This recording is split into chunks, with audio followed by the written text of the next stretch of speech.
Hello and welcome to TableTalk Friday, a weekly dose of D&D banter between three lads in a bedroom.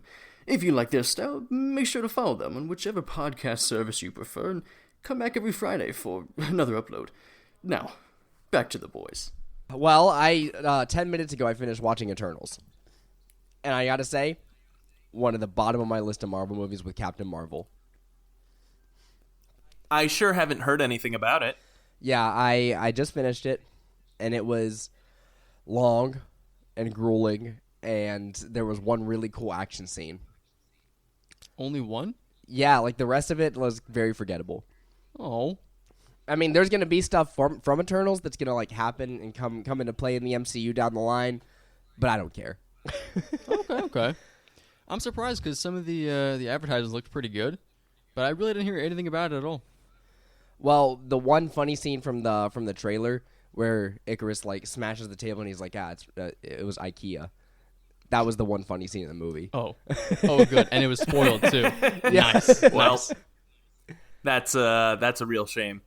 Yeah, I mean, I guess there's a reason it got like worse reviews than all the other Marvel movies, but after watching it, I was like, oh man, I really sat here for 2.5 hours for this?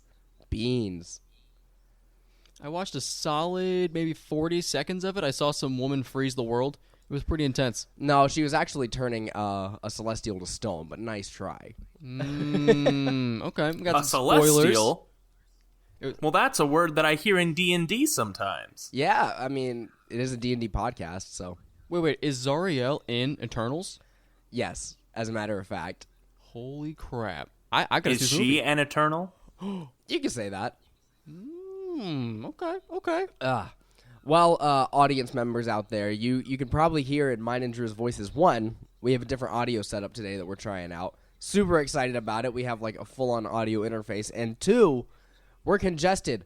We got sick again. Woo. Do we know if it's COVID? No. Or the pandemic?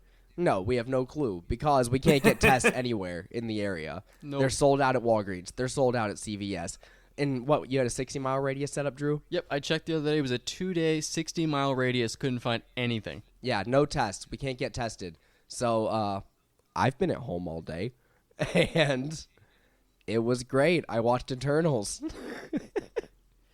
Not much happening over here. Nothing too crazy. Normal, ordinary day, I would say. A little lacking some D&D flavor, though. Yeah. So, welcome to this episode of Table Talk Friday. It's a story time episode. I think this is our fourth story time. And we're going to be going over what we did over the holidays, which is our Christmas one-off we have talked about in so many episodes to this point. Drew was the DM for this, which was nice. Woo! I got to take a back seat for once and not like actually write the session.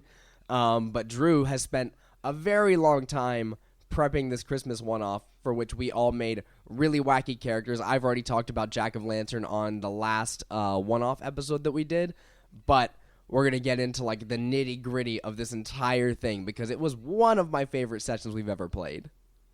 Yeah, no big deal or anything.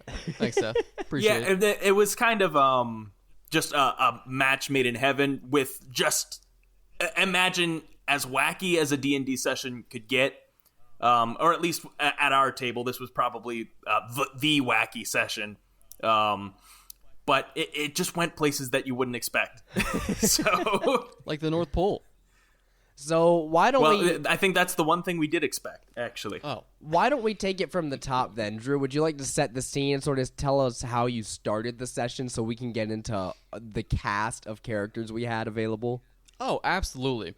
So just to kick everything off, I wanted it to be pretty theatrical, a little cinematic.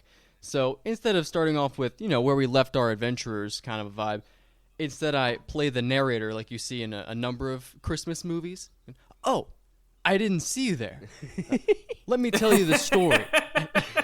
And it's I didn't even pick up on that, but you were definitely like the I picked it up. What the mailman from Santa Claus is coming to town. Yeah, it was like the what was the narrator from the old Christmas movies, like the VHS? Wasn't there one? Wasn't there one Snowman. in Rudolph? Oh, it was Snowman. Yeah, it was I that think Snowman guy. Yeah. Okay. So we'll say I didn't think about it that hard, but I guess I was the Snowman guy, the narrator. And so I kind of brought the group in from the sky level, and I kind of described as they descended down through the snowy clouds that were blowing snow and sleet through the air until, as you kept descending, you approached a smoky chimney in the cold winter night. And as you descend down this chimney, the story begins with a few adventurers sat around a table. And we all had bags over our heads. Yeah, well, Christmas. It was Christmassy, so, bags, capitalism, good things like that. So in a very cult-like scenario, how many of us were there? 5? There was Six. There were 6 of you. The 6 of us are sat around a table, all bags over our heads, so we can't see what's going on. And one by one, they're pulled off to reveal who's sitting around the table. One of them being Jack of Lantern. If you'd like to know more about him, go listen to our one-off episode a few weeks ago. Next, we had Jack Lumber. You want to describe him, Zach? Of course, I would love to describe Jack Lumber. So that we sort of had, just to give you some context, we had a running joke when we were coming up with these characters. So I said, yeah, I don't know, I can't think of something really Christmassy. What about Jack Lumber? Maybe he's like a lumberjack or something. like you think of Yukon Cornelius from Rudolph the Red-Nosed Reindeer. There's always a guy wearing plaid. So anyway, I mean, yeah. that was my baseline, and then you jumped in with, yeah, I'm gonna be Jack of Lantern, and I'm gonna be the Halloween Town guy. Yeah. But anyways, so Jack Lumber, he was a Ranger Paladin, and the way that I justified my 2 levels of Paladin to get that Divine Smite, because I always have to min-max these characters, especially in a one-off, was just to preface everything here. We were the misfits trying to get back at Santa Claus. Exactly. So with that in mind, I wanted to put the Christ back in Christmas, and that's why Jack Lumber was what he was. So he arrived at the North Pole with that goal in mind of getting back at Santa. And I don't think before the session started we had our goals outlined. And Drew, you can sort of take it from there when we get there. But moving down the line, then we had Jack of Lantern, Jack Lumber, and then next up was so there were 2 standout characters, I'll say. But I'll go ahead and introduce as well Makeup Jarly. I really wanted to bring him man. up next. Oh my gosh. The Undead Warlock. So, which yeah, Broccoli Eric, Patrick, made Makeup Jarly, which might sound similar to Jacob Marley to you. No, there's no way. And what was he? He was the Ghost of Christmas Future? I think it was Future, if I had to guess. Yeah, and... Well, he was just the Christmas ghost. Oh, from yeah, the Christmas he was Carol, just the Ghost of Christmas or something like that. Yeah. And the theming was incredible. It really was just awesome. He pulled out his phone and had chain sound effects going every time he would talk. So he'd be like, "Oh, I'm Makeup Jarly," and there's chains just rattling in the back. Oh, it was so good. Man, I don't think I've ever seen a ghost themed character. Has anyone ever played a ghostly spectral person? I don't think so. No, but the Undead Warlock worked perfectly for that. Yeah, no, I think that was one of the new subclasses from Van Richten's Guide to Ravenloft. Oh, that's right. But that's right. but I absolutely I loved that character. And he was also the reborn whatever they call it background that you you can play. So he's basically an undead, and then his patron is an undead as well. But just super funny, and he did commit to that for the whole session. Just with his chains rattling, and he made a point to play the sound effect every time. Next, though, we had Blizz. I think was next in line. Yes, and good old Blizz. Blizz was essentially what it cracks down to is a reindeer slayer. She had effectively killed Rudolph, and it was awesome. So she was a zealot barbarian, I believe she was, and she had themed it so that when she slayed Rudolph, she was basically cursed by his infernal, divine, necrotic energy that flowed through his nose. And so she used that actually as a magic weapon where once a day she could activate Rudolph's nose and her axe would just become inflamed by this red bright energy, giving her, I think it was an extra 2d8 fire damage for a minute. Right. So all we knew at the time, though, was Blizz was there, had an axe with a big red nose on it, and was half reindeer, half human. Oh, I didn't even mention that part. Yeah, she was half reindeer and half centaur. And we had worded it so that she was a reindeer, but she was cursed when she slayed Rudolph, so she became this abomination of a reindeer that Santa could not accept on his team. Oh, so good. You know, and if you asked me to tell you what that looked like, I couldn't. Me either, but you know really what? don't know I what a imagined half it. reindeer, half centaur is, but I think she just used the centaur stats, right? Yeah, she used the centaur stats. But when I imagined her as a character, I just imagined this really ugly abomination of a reindeer with like a human body on the top. Probably didn't work anatomically correct. I imagine it was kind of gross. Yeah. Yeah. I think she was a zealot barbarian. Yes, zealot barbarian. Right. It was pretty, and for a newer player, I will say at what was this 10th level? Yeah. Very effective. And then we had another surprise character. I think we should bring up Firefighter Eric's character at this point. Can someone describe him better than I could? Oh gosh. Well, I think we could best describe him by his name, Ragnar, the Raging Redwood, which he was a tree. And a that's tree. It. That's it. He was a redwood. He was a redwood tree, an animated redwood tree. Now, so he was like a Christmas tree, but he was a soul knife rogue, and so like his whole thing was, I think Drew, you even let him be a large creature for this. So he was just a full Christmas tree, and like in the North Pole, you just don't expect Christmas trees to be murdering people. So he just stands still, right? And that's how he would be. That's stealthy. how he would hide. And so his ornaments were snowflakes, and snowflakes would levitate and fly off of him and go into his enemies. It was so cool. I didn't think it could be that cool when we were like, how could a Christmas tree possibly be stealthy? He played it so well. As in, first combat, which we'll explain here soon, he stands in the corner of a door, completely still. Someone breaks in, and then he just throws a snowflake ornament into the back of their neck and kills them. And it's just like, oh my god! In every possible way, I couldn't have made a better character. it was horrifying, to be perfectly honest. Yeah. Very, very cool character. Loved the concept. I loved all the theming. It was horrifying. Yeah. The idea that this could just happen. Yeah. I think we sort of we forgot the most important detail about Ragnar's personality. Oh, yeah. Which was murdering children. I think that was his number one priority. Literally. Was murdering children. Which will lead us into our final character reveal, which was Chase's character. Red Jack. Yeah, Red Jack. That was Red it. Jack or Red Cap Jack. Red Cap Jack.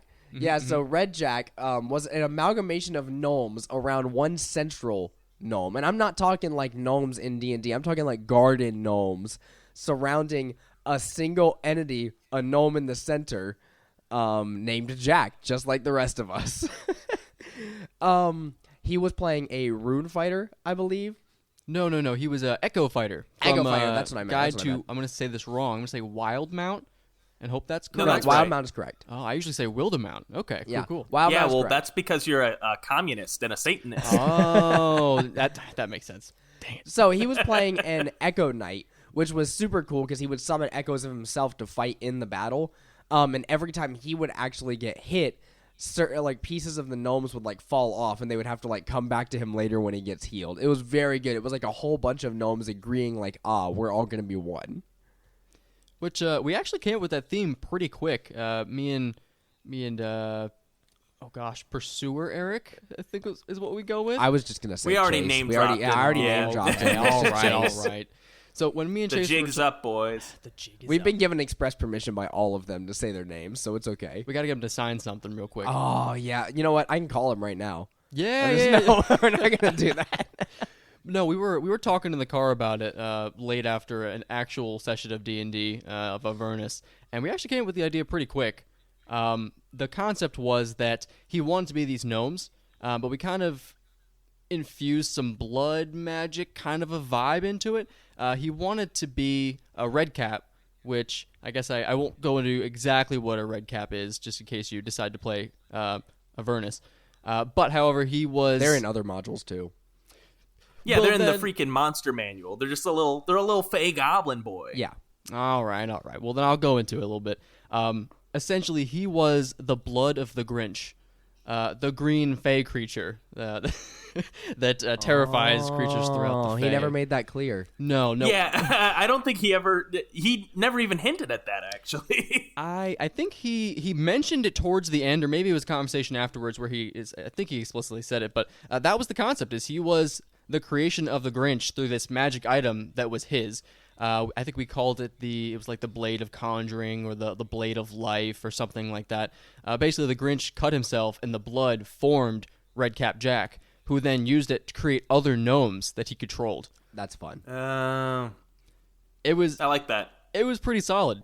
I can't remember. I think he was a reef flavored Warforge versus Ragnar. Which when I was talking to Sean, I said, "What do you want to reflavor in your tree?" And he goes, in 2 minutes, he came back with a stat block for a tree. There was no reflavoring. He just created a Just tree, made one. and it worked well. Oh, it was so good. Like, everybody had great characters. I guess just to give a brief rundown of mine, I was Jack of Lantern. Imagine a supervillain with a jack-o'-lantern for a face, a long black cloak that has like spiky pointy ends to it, and like a popped collar and like a black top hat on the top. And then I had a glider on my back, very akin to the Green Goblin glider that I could expand and fly on. So I was very superhero themed. He was a Harengon inside his super suit. And basically, he was Santa's secretary and was recently laid off. He started his career in Easter Wonderland or whatever. Wonderland. Working for the Easter Bunny. He got promoted. He went to go work for Santa. He worked for Santa for quite a while, and then he got laid off. He wasn't doing his job good enough, or Santa couldn't pay him. And so he went to Halloween Town, where his PTO was not nearly as good, his benefits weren't nearly as good, his salary not quite hitting the mark, and he needed revenge on Santa. So he had joined the Misfits years back and had the experience with the rest of the band and the team. And I was playing a wizard.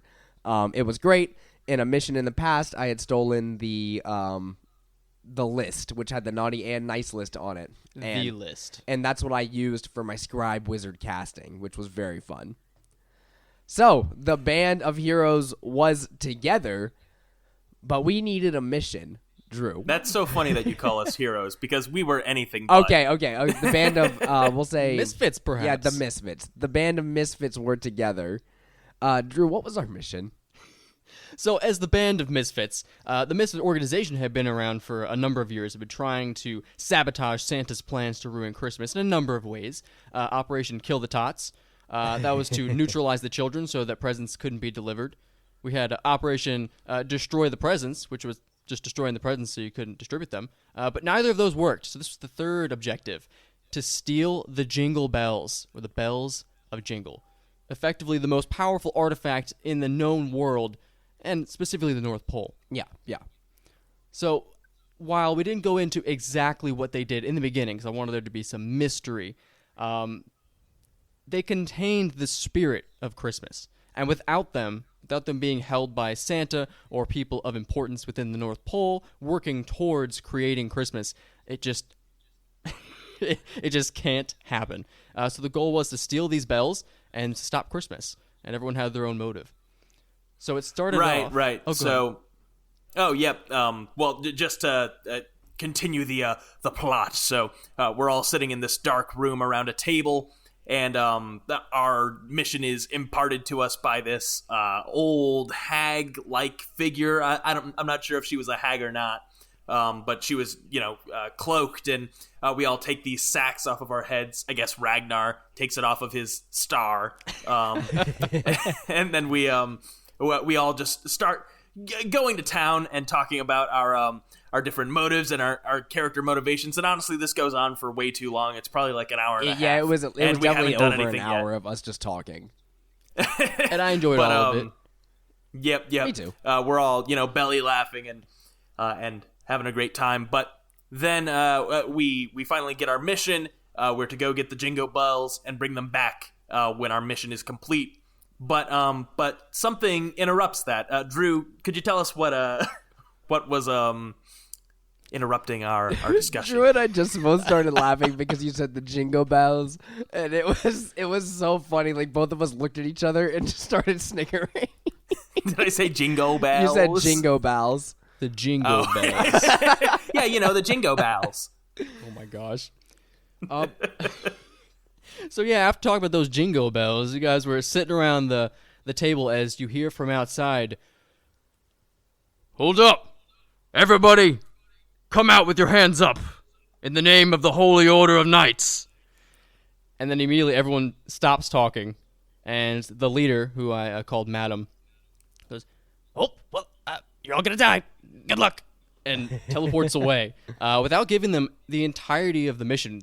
She has not given them all the strategy yet. They haven't come up with a plan, and she disappears. We got magic items though. Yep.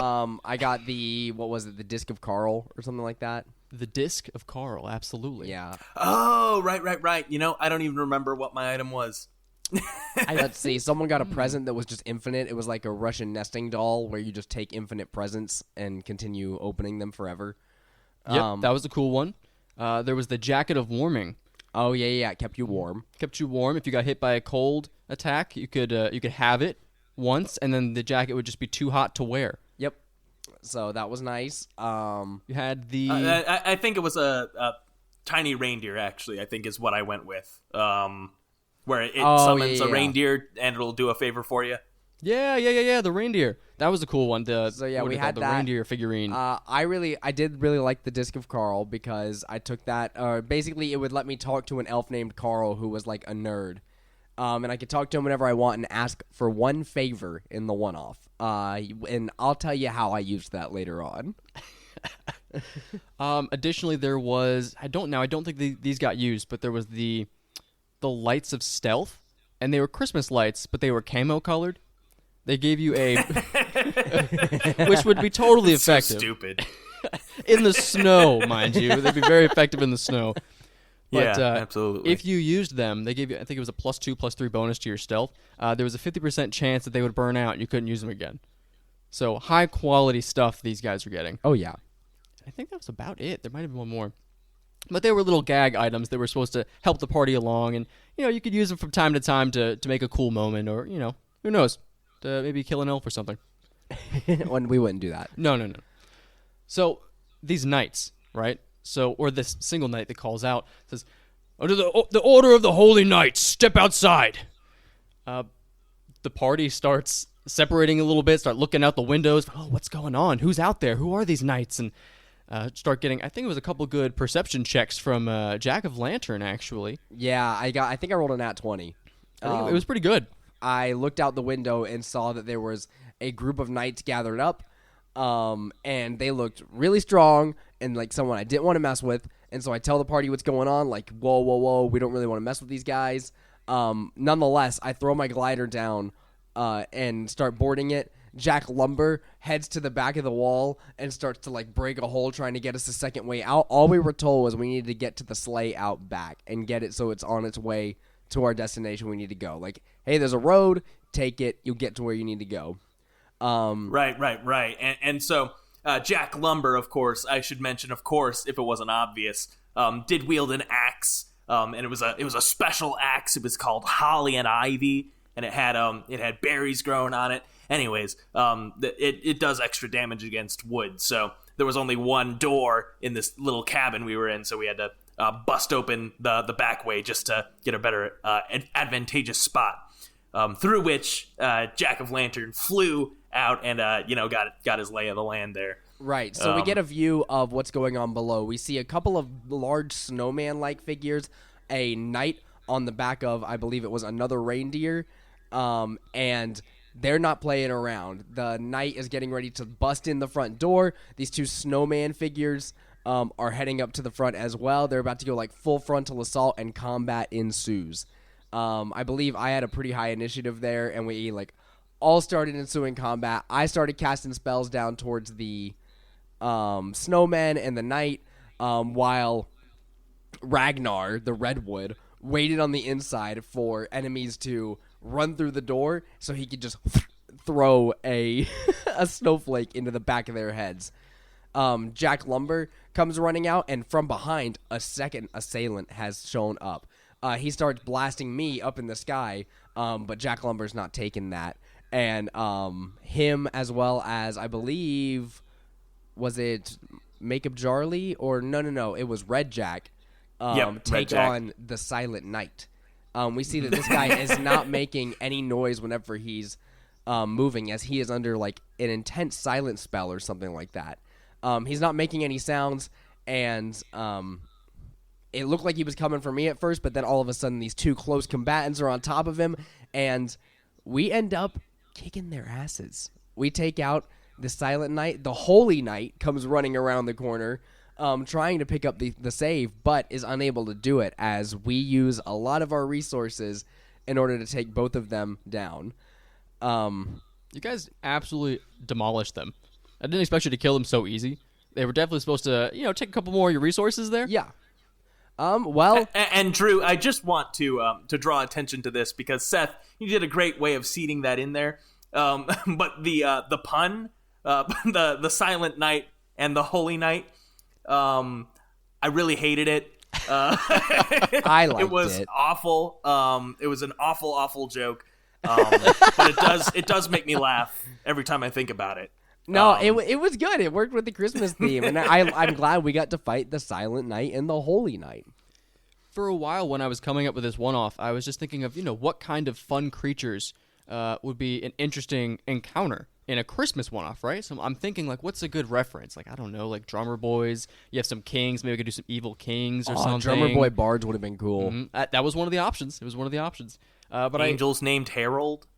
Yeah. They're all bards. He was in the next room. You guys didn't Harkin Harold. That'll be my next character for next year's one-off. I'll be Harold the Asamar Bard. Oh my and god! I sing. Wink. Wink. That's pretty bad, actually. So after we take care of this, we the Holy Knight was riding a reindeer whom we kept alive. The reindeer tries to fly off, but we do not let it go. We take that reindeer down, and we start to interrogate it. I believe, was it Jack Lumber? You were the one interrogating, correct? Yeah, I grab it. I'm pretty sure the reindeer was Blitzen. It was Blitzen. Mm-hmm. Yep. So I grab it, and I'm interrogating it, because I can speak to animals with my ranger feature, and of course, Blizz is part reindeer, so they can also speak. So we're sort of good cop, bad cop in it, just trying to get as much information out of this reindeer as we can.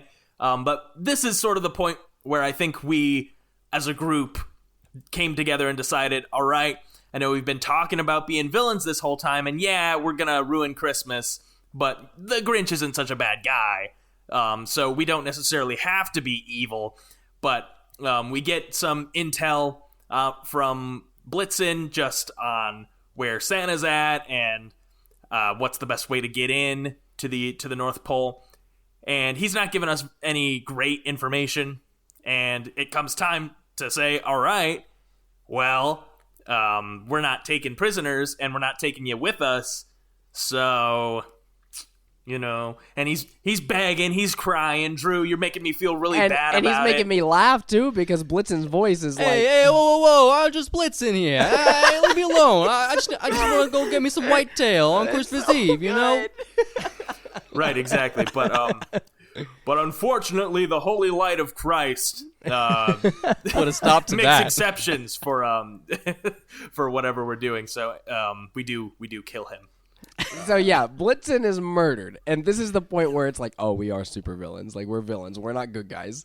After he promises to help you, mind you. Yeah, and he did promise to help us, and then we were like, that's kind of a loose end. Like, Yeah, you we're can't leave not really Blitzen gonna do that. alive. We can't leave Blitzen alive. So Blitzen died. Yeah. And I gotta be honest, didn't feel bad about it. Not at all.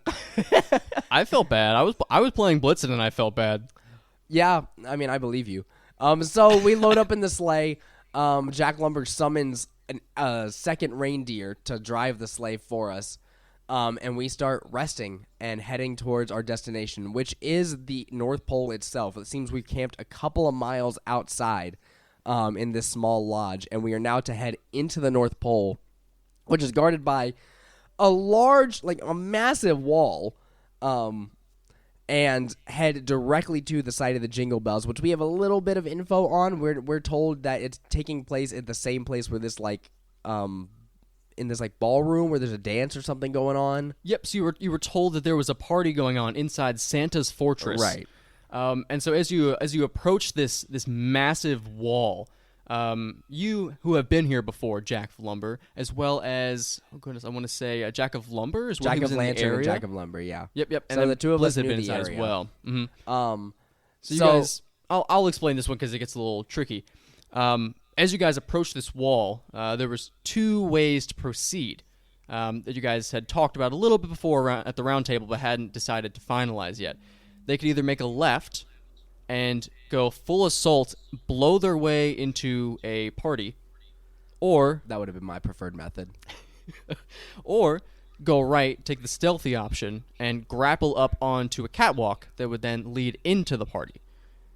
So, on the way, I make a call to my good friend Carl. I'm like, hey, Carl, yeah, you got any? I need some help here. Now, Drew, in the best fashion possible, puts a pair of blue light glasses on, pulls out a keyboard, and flips on, I think it was like a backwards cap or something like that. I don't remember exactly what your costume was, but he flips on this complete persona and starts just typing quickly on his keyboard. And he goes, yeah.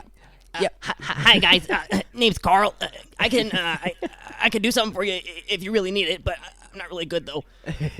So, So, what was his story, Drew? Was he like Santa's IT guy, or what was his You know, you guys never really asked. I had imagined he was someone that Madam or the Misfits had tricked into owing them a favor.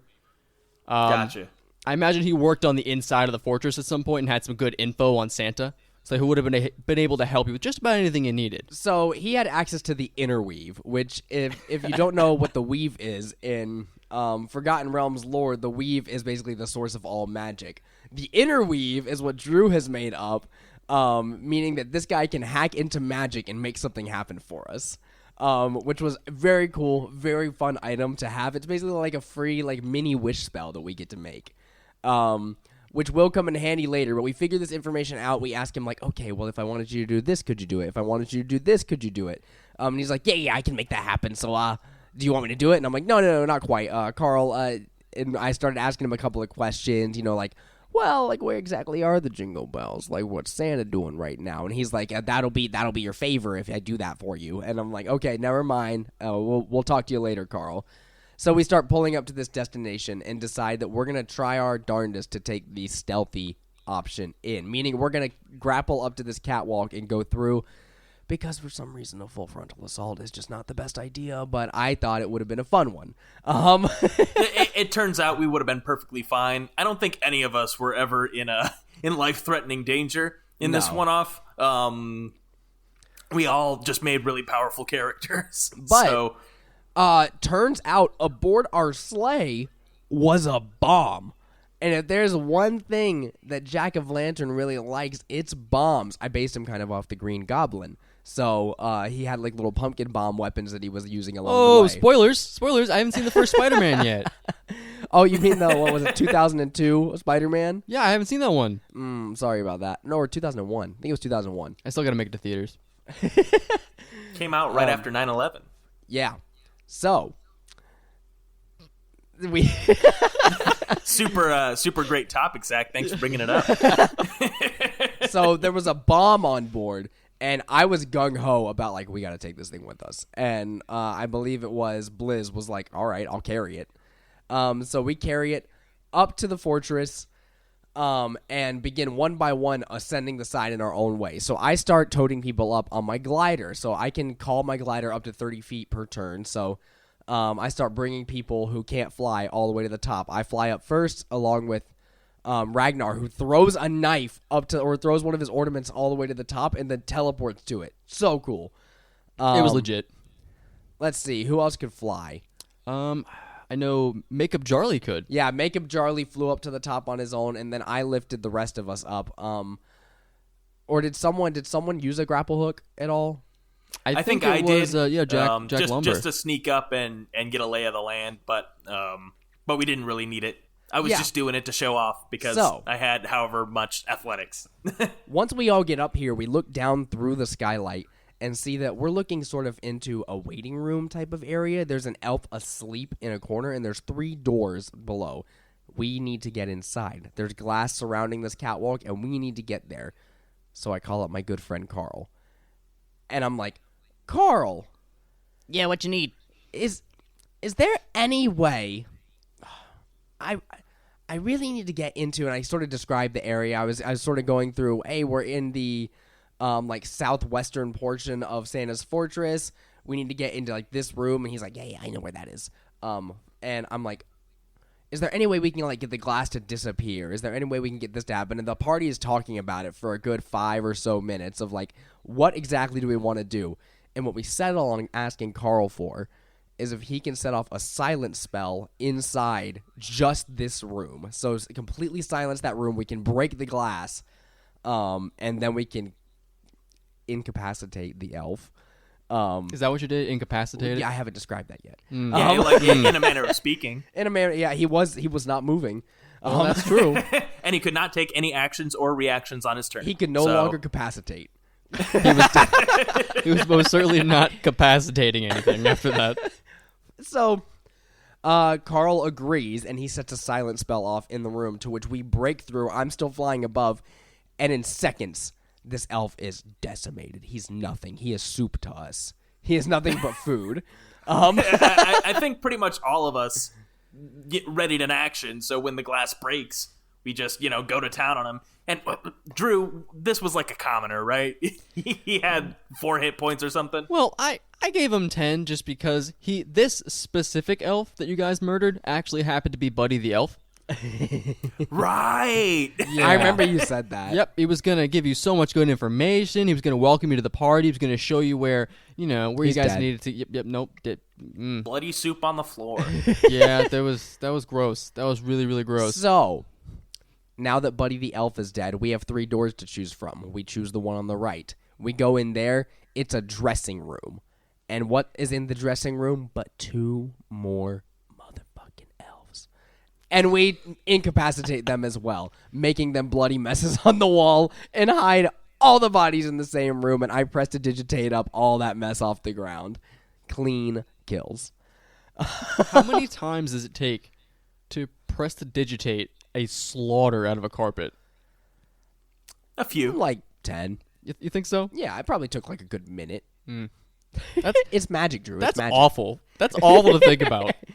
Yeah, well, that's why we just don't think about it. Anyways, we head now to the left door, because through the middle door, we hear this whole, like, lots of sound, like a party type deal going on.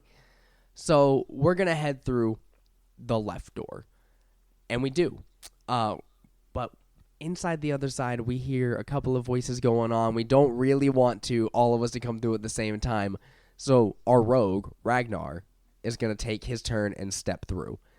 He rolls a stealth check very, very high. Heads down the hallway. And what does he see but a nice parental-looking elf or a teacher or something reading to 3 children. Everyone roll for initiative. Oh my gosh. Because Ragnar sees children and he goes off. And all of a sudden, everybody's running into the room. I decide not to kill children, so I didn't. I'd like to specify, I'm pretty sure all of us were anti-child murder, except for Ragnar. No. Jack of Lantern was not anti-child murder. He just wasn't going to do it. Right. But I was happy to stand by and let someone else do it. Now, I will clarify, and I will take a stance here as a DM. When one of my players said he wanted to murder children, I did think he was kidding. So, but just in case he wasn't, I did decide to put some children in the one-off. Well, you know, and just in every case. time he saw a younger member of the party, i.e., our gnomish friend, he goes, "You a kid?" which was just so good. And then he's like, "No, I'm not a kid. I swear." What if he said yes, just outright murdered Chase's would character have. at He the would beginning have. of the session? So he's like, and he would do that every single time you bring up like, yeah, we're gonna go get this guy, or like, oh, this is Blitzen. Oh, is he a kid? Like, it would happen every single time, and it was funny. So the murder begins, and the children are dead. No thanks to my character, but some children died. Makeup Charlie, I believe, joined in on the Slaughterfest. He did. And one elf runs to the emergency like button or whatever is on the wall and clicks it, and alarms begin blaring. It is time to make our way to those jingle bells. So we all run out of the room after killing this last elf and hightail it into that party room where people are just storming out, running around us, like swarming the entirety of the area, just trying to get outside. And we need to get inside a large, I think it was like a golden vault. Yeah, so once you guys walked into the party, across the room there was this large, I describe it as a metallic door. Probably, I imagine it was kind of like double the size of a bank vault. Yeah. And you guys went up to it and used none other than the bomb, baby. So I start freaking out as Jack of Lanterns. I'm like, we're going to get to use the bomb? And so they run up to the door, set it down, and everybody hightails it back into the room we just came from, and I just aim a firebolt, and I just let it rip from, I think I was like 40 feet in the air. I fire off this firebolt. Huge explosion goes off, blowing open this vault door. I had to make I think it was a strength save to make sure you a didn't get strength knocked save to over. make sure I didn't blowback. fall off of my glider, which I didn't. I did make the save quite well. And it was a very, very satisfying explosion. And what do we find on the other side of the vault? But Santa's workshop. But Mr. Claus Mr. himself. Claus, of course.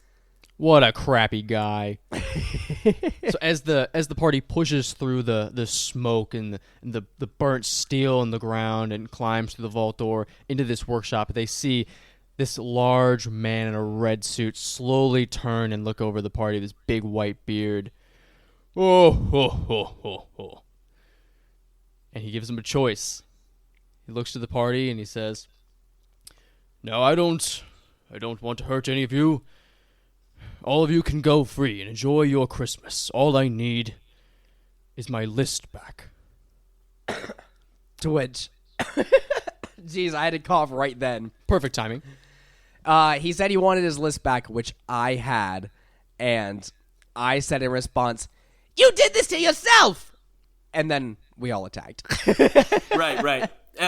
Fun additional thing we haven't mentioned up until this point, but anytime one of us did something particularly naughty, our name did end up on the naughty list. Yes, which was cool.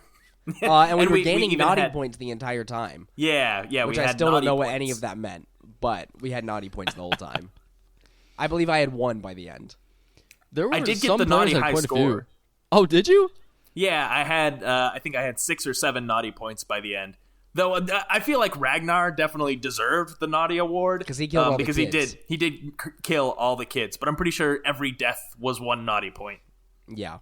And so the way I had envisioned it was if you did something in an encounter that I dictated as naughty, I would give it to you. So sort of like an inspiration point. But also if you had murdered anybody that was good. Yeah.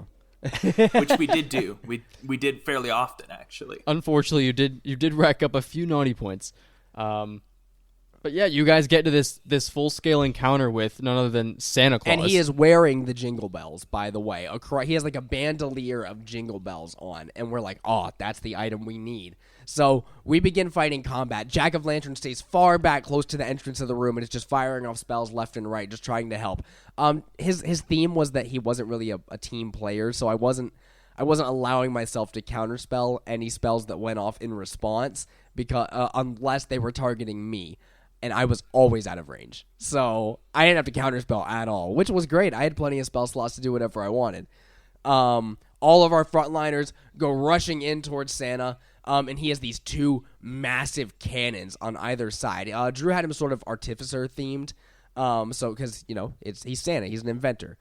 So we had these two massive cannons that every turn. Also, he could use them as legendary actions. They would fire off a random spell effect towards us. Sometimes it would be the way he had his rockin' blast, which would make a Christmas tree grow. So the rockin' shot, which would shoot a Christmas tree, and then everyone in the area of the Christmas tree had to make a dex save as it erupted from the ground. One was a cone of cold. There was a cone of cold. I think I called it peppermint blast. Yeah. There was a fireball. I called ice ball, of course, or snowball. There was a conjure barrage. I think it was snowball barrage, or so. It was all spells that I liked that I reflavored for Christmas just for funsies. Right. So every turn, these two things would blast towards some of us, and then Santa would do his attacks, which he had a number of different abilities. If you want to explain those. Yeah. So I wanted Santa to be fairly strong. So I actually made him based off an artificer, the artillerist. So I gave him two cannons like they do at a higher level. And I said on his bonus action he can get 2 shots, and then he could use a legendary action to shoot one as well while rolling on the table. Additionally, I didn't want Santa to attack anybody because it just felt weird to have Santa attack someone. So I had all of his abilities indirectly hurt the players. So he had 2 abilities he could use once a day. So he could actually cast Time Stop, which he did not use because it made sense because he was Santa to have Time Stop. Yeah. And I also had what I called Power Word Joy. Oh, yes. Which was just Power Word, I think it's called Power Word Pain or Power Word Stun. I believe it's a 7th level spell. Before you explain too much, I do want to just set the scene for this because it was disgusting what you did to me. So so we're fighting Santa. Not to mention... I don't think we said this, but Santa was huge for some reason. He was massive. Yeah, he was hill giant sized. Yeah. So anyways, we're fighting Santa. He's got his toys fighting against us. He's got his cannons. Drew, you can mention the toys a little bit later, but anyway, I've got 90 some health. I'm doing just fine. I'm standing in front of this cannon, and I'm trying to get up close to Santa to really lay into him. And then Drew says, all right, so it's Santa's turn. Jack Lumber, how much health do you have? I say, I got 95. He says, so not over 100. And I shit my pants because there's only one thing that you could be doing to me in a one-off that it matters if my health's over 100, and it's Power Word Kill. And I thought, I put all this effort into it, and Santa's just gonna unalive me without landing a hit. And I wasn't gonna counterspell it. Yeah, but he hits me with Power Word Joy, which just puts him in I awe was of so Christmas. relieved. And it was honestly perfect. So yeah, Santa conjures up this whole thing, and basically I'm incapacitated for the next however long. But the way that we flavored it was. It's like the Christmas spirit overtaking me. And I'd like to think that that Jack Lumber just has this moment of realization, like the Grinch inside of himself, where his heart grows 3 sizes. And for the rest of the combat, Jack doesn't do anything, Jack Lumber. but it's just so funny the way that I shat my pants there. Because I was this close. It was brown. It was brown, he said. Because that happened before in the Daleth one-off that we'll mention at some point. So, Daleth Power Word killed Drew's character. I don't want to talk about it. So, following this, we are demolishing Santa. We are getting big hits in. Yeah. His cannons are kind of reaming us, but we're also doing our best to avoid them at all costs. Finally, we get close to the end of combat, and Red Jack has a brilliant plan. I think Jack Lumber was also no longer incapacitated, and the two of them turn Santa's cannons on himself. They run up behind them, grab them, and turn them to face Santa. Meanwhile, Pikachu is fighting us as well. I forgot to mention. And Luke Skywalker is also there. We're not making this up. It did happen. So yes. Santa pulls out a Pokeball, twists it together, and then throws it, summoning a real-life Pikachu with the Pikachu stat block that Drew has pulled out. Following this, I decide to summon out of the list my scroll entity. And as it goes forward, I have it transform into a tiny Luke Skywalker figurine, and I cast telekinesis trying to incapacitate Santa and hold him there for everybody to wail on. So Luke Skywalker pulls both of his hands to the side and begins just crushing him, pulling him as hard as he can, or like pushing on both sides as hard as he can. And the party runs up and begins just walloping this man. The cannons are firing off towards him, and all of a sudden, Santa Claus is on his last legs. And who better to get the kill than Makeup Charlie? That's right.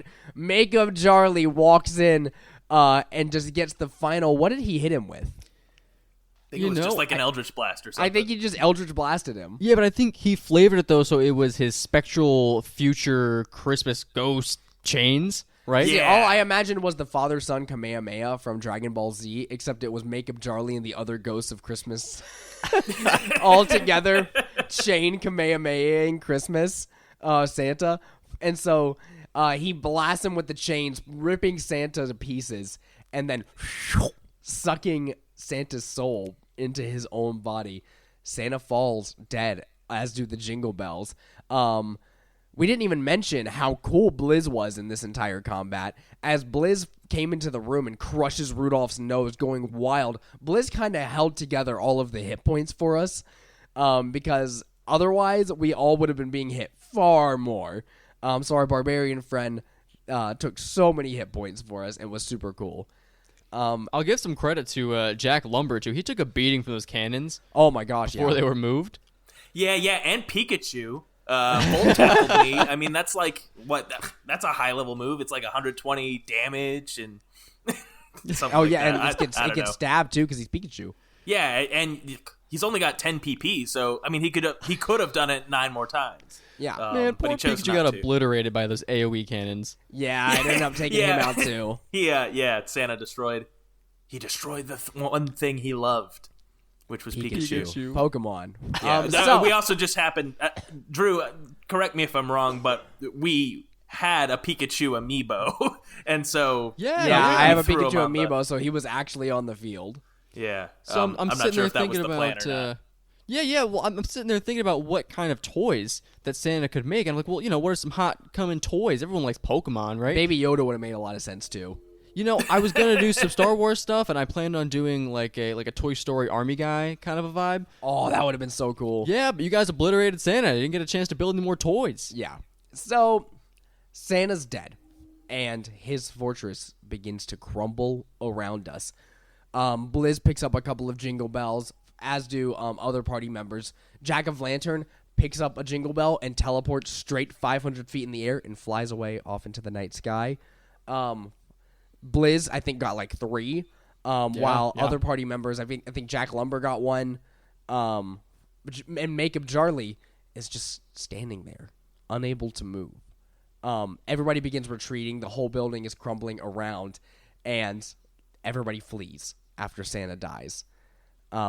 Jack of Lantern to no longer be seen for the rest of the one-off, and the rest of the party returning the Jingle Bells back to Frederick. Madam Frederick, as we called her. Yep, that's what we, Madam we Frederick. named her Frederick. That's right. I forgot about that. So, they return the Jingle Bells, and then we get our MCU end credit scene as we cut back over to Makeup Charlie, and he sprouts a white beard, becoming the next Santa Claus. And thus, we get launched into next year's episode of the annual Christmas heist. Whew, it was I sure fun, hope though. I sure hope it's awesome. We didn't even mention the Jingle Bells themselves, which while we were fighting Santa, were also like falling off one by one. And they had a bunch of cool effects. Maybe those will come into play later. Just like broken stuff. Like you get a legendary action, stuff like that. My hope is to get to the root of the Misfits organization, figure out exactly what's going on there, and also I want to know where my boy Jack is, Jack of Lantern. He didn't return his Jingle Bell.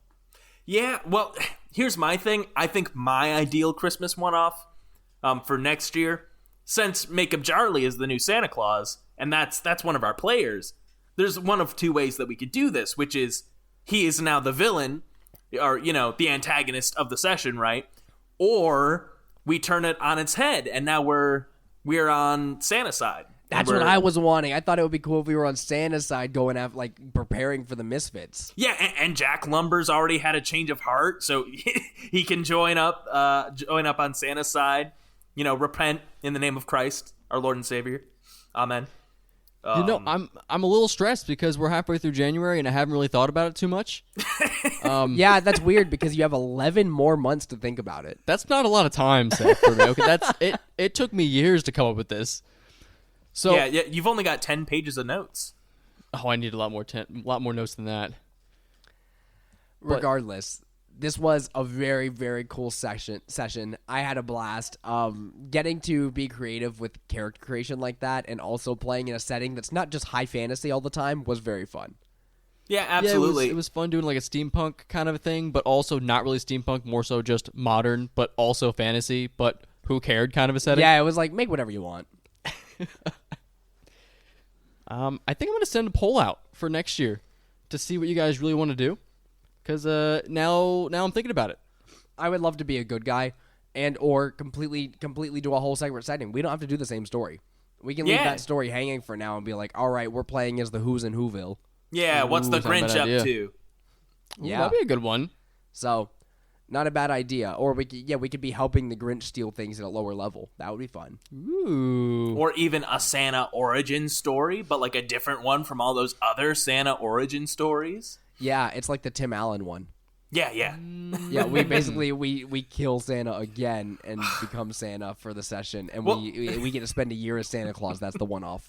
Well, that's what was so funny was before the session, Seth and I were talking, and I was thinking, what would be so funny is if at the end of the session we kill Santa Claus, and then like Tim Allen's the Santa Claus, we become Santa Claus, and that's exactly what happened.